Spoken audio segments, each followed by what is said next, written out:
अच्छा, इसमें सेक्शन 153 देखिए। It says waging war against government of any foreign state at peace with government of India. यानी कि आप किसी भी ऐसे विदेशी कंट्री के अगेंस्ट में जाते हैं जिसका संबंध भारत से अच्छा है, तो वो भी एक दंडनीय अपराध है। ठीक है। भारत ये मानता है कि उसके संबंध उस देश से अच्छे हैं और आप उस गवर्नमेंट को कुछ ऐसा बोलते हो, उनके अगेंस्ट में कोई एक्ट करते हो, तो उससे हमारी कंट्री के रिलेशन डिस्टर्ब हो सकते हैं, खराब हो सकते हैं और इसीलिए कोई भी ऐसा करता है, ठीक है? क्योंकि पॉलिसीज़ पॉलिसीज़ जो है बड़ी सोच समझ के बनाई जाती है और काफ़ी टाइम लगता है, काफ़ी एफर्ट्स लगते हैं जब 2 कंट्री आपस में तालमेल बैठाएँ। और वैसी परिस्थिति में वहाँ के लोग ही अगर वो रिलेशन खराब कर दें क्योंकि दोनों को एक-दूसरे से लाभ लेना होता है, ठीक है? तो वो रिलेशन बिल्ड अप किए जाते हैं। लेकिन वहाँ के लोग अगर खराब कर देंगे, कुछ चुनिंदा लोग, सारे नहीं, क्योंकि सभी लोगों ने मिलके गवर्नमेंट बनाई है और वो गवर्नमेंट अगर किसी भी कंट्री से मिल रही है, किसी दूसरी कंट्री से, तो वहाँ के लोग डायरेक्टली चाह रहे हैं। तो कुछ ऐसे उपद्रवी लोग जो ये नहीं चाहते हैं और उस विदेशी कंट्री जो फॉरेन कंट्री है उसके अगेंस्ट में कोई एक्ट करते हैं, जो कि उस कंट्री के लिए सही नहीं है। फॉर एग्ज़ाम्पल उसकी एम्बेसी हो यहाँ पे, ठीक है? तो उसको तोड़-फोड़ कर देना, ठीक है? उसको क्षति पहुँचाना, उनके एम्बेसडर को गाली दे देना, कुछ भी ऐसा एक्ट जो कि सही नहीं है, जिससे रिलेशन डिस्टर्ब हो सकते हैं, वो उनको बुरा लग सकता है, तो वो भी एक दंडनीय अपराध है, उसी से रिलेटेड है section 153। It says whoever wages war against the government of any foreign state at peace with the government of India।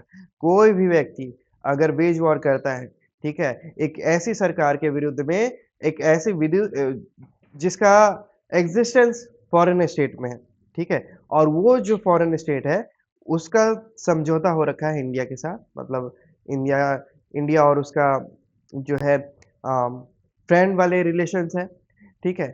और कोई भी या तो वो वेज वॉर करता है या फिर वेज वॉर का अटेम्प्ट करता है। वेजेस वॉर और अटेम्प्ट टू वेज वॉर और abate the waging of such war या फिर उकसाता है दूसरे लोगों को कि आप ऐसा एक्ट करो, ठीक है? ऐसा एक्ट जो कि वो उस गवर्नमेंट के अगेंस्ट में हो, उस स्टेट के अगेंस्ट में हो।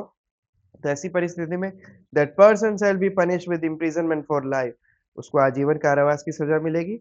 टू व्हिच फाइन में बी एडेड, जिसमें फाइन भी ऐड किया जा सकता है या फिर एक ऐसी कारावास जिसकी पनिशमेंट जो है जिसमें इम्प्रिजनमेंट 7 साल तक की मिल सकती है।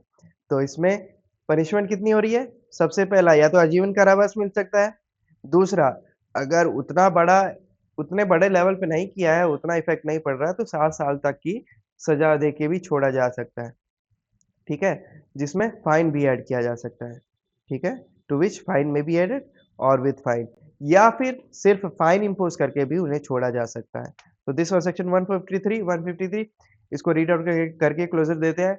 What section 153 says waging war against government of any foreign state at peace with government of India. Whoever wages war against the government of any foreign state at peace with the government of India or attempt to wage such war or abet the waging of such war shall be punished with imprisonment for life, to which fine may be added, or with imprisonment of either description for a term which may extend to 7 years, to which fine may be added, or with fine. So this was section 53.